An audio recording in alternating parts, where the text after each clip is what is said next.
我今年23岁，而我终于买到了我的梦想之车，一辆丰田 GR86 10周年限定版。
今天是提车后的第3天，我和公司同事约着周末一起去山上兜风。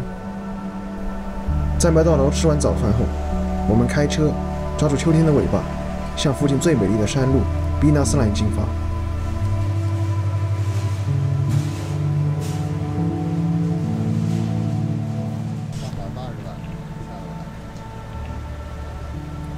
猜一下。猜300万。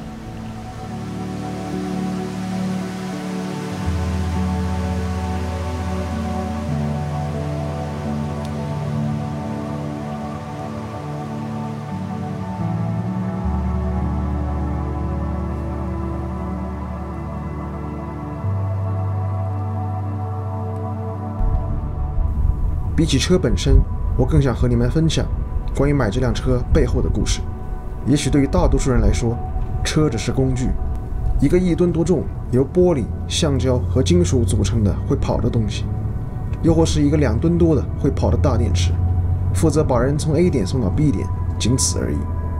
但对于我来说，汽车的意义从来不止于此。我与车的故事始于一个毫不起眼的小学5年级的周末午后。那天我无所事事地打开电视，漫无目的地换着频道。正当我准备按下下一次换台按钮时，一个叫做极速汽车的频道出现了。当时播放着的便是大名鼎鼎的 Top Gear。3个个性迥异的主持人开着千奇百怪的车进行着疯狂的挑战，让当时那个还不懂车的小屁孩停下了换台的手指，而这一停便是10多年。再后来，班上的副哥拿着他新的 iPhone 玩狂野飙车8，我借来玩了短短30秒，开着超跑在东京街头氮气全开，那一瞬间给了一个小学生最强烈的震撼。等到了初中，我终于有了自己的山寨手机，我花了整整2周翻遍各种网站，好不容易把这款游戏下到手机里，然后一玩就是3年。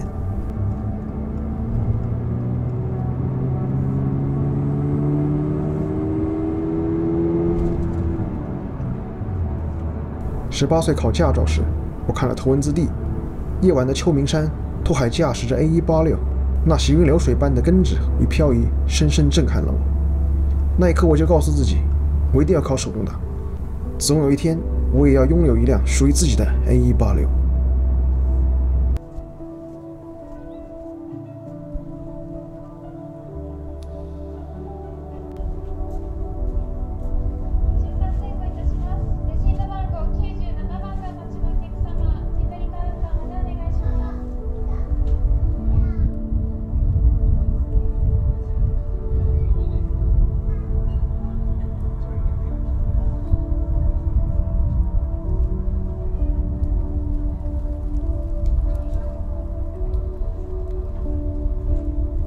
融合的边怪的啊，咔咔咔，这很带感。就是这样，咔咔一看你加速，咔一降档，哇，然后揉2下，咔一降档，这带感，我天，还能这么玩？你看大直大的放着合的。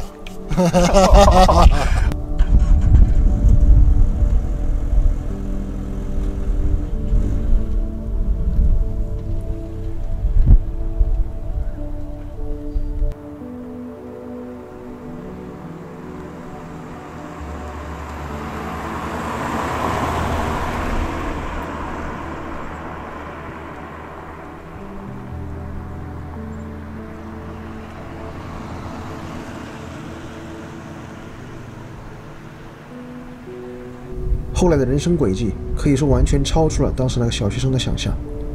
我机缘巧合地来到东京上大学。大学期间，我曾搭着同学的146M3跑上首都高，去大黑 PA 朝圣，也曾前往秋名山圣地巡礼，站在那些熟悉的弯道旁。尽管拓海已不在，但漂移时轮胎摩擦的声音似乎仍然在山谷里回响。后来我考取了日本驾照，刚拿到驾照的第2周，我就租了一辆 Roadster， 完成一次富士山下的公路旅行。风吹进车里那种自由感，第一次真正激发了我在日本买车的冲动。然而，作为一个学生，没有稳定的收入来源，买车可以说是极不现实，令我当时十分不甘。但那时候的我，无论如何也想象不到，2年后我会在日本的究极乡下工作。这里和东京完全不同，停车几乎跟不要钱一样，而公共交通可以说几乎不存在。没有车就等于没有脚，于是我不得不先买了一辆只是通勤工具的车。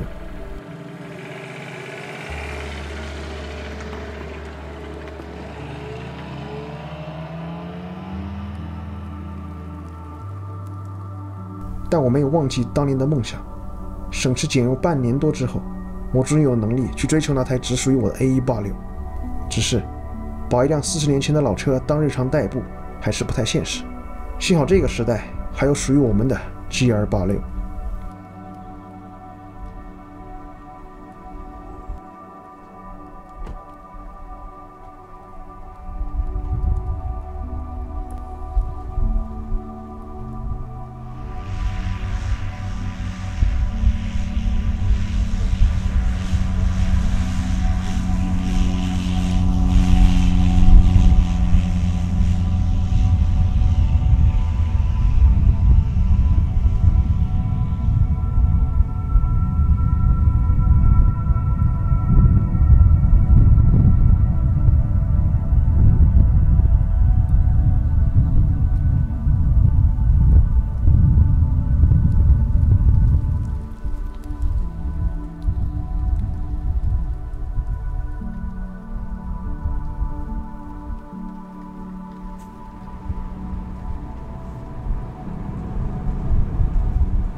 夕阳慢慢落下，一天的旅程快结束了。我们把车停在一个废墟酒店旁，徒步走到了被称为是你的名字中陨石坑的取景地。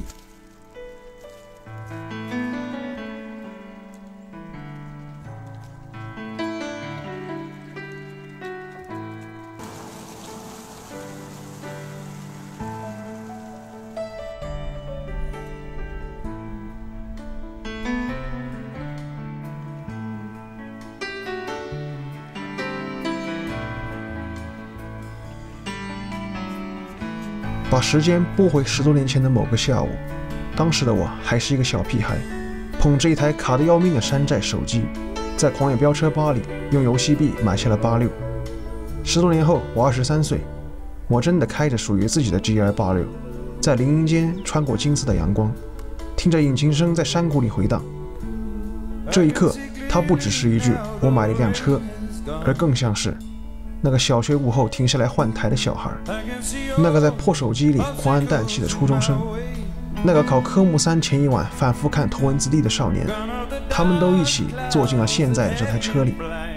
这是一段从 A 点到 B 点的旅程，但我的 A 点是小时候的梦想，而 B 点是我亲手抵达的现实。也许未来我会换车，也许会变得成熟务实，步履匆匆，但我知道心中的那个不想长大的小男孩从未离开。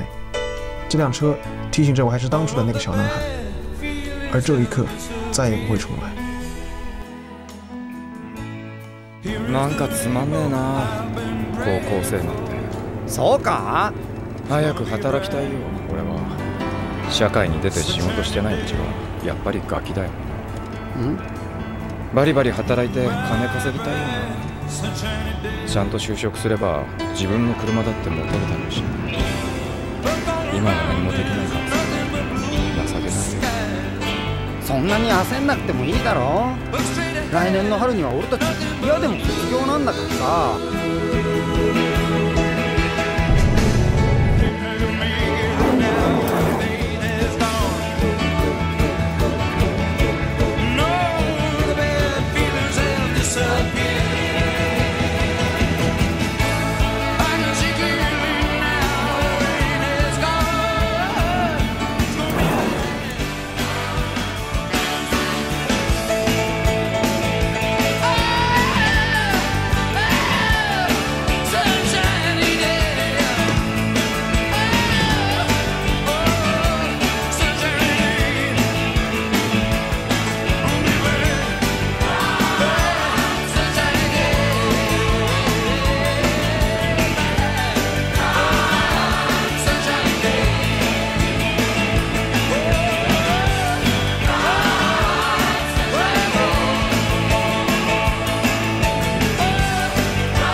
Thank you.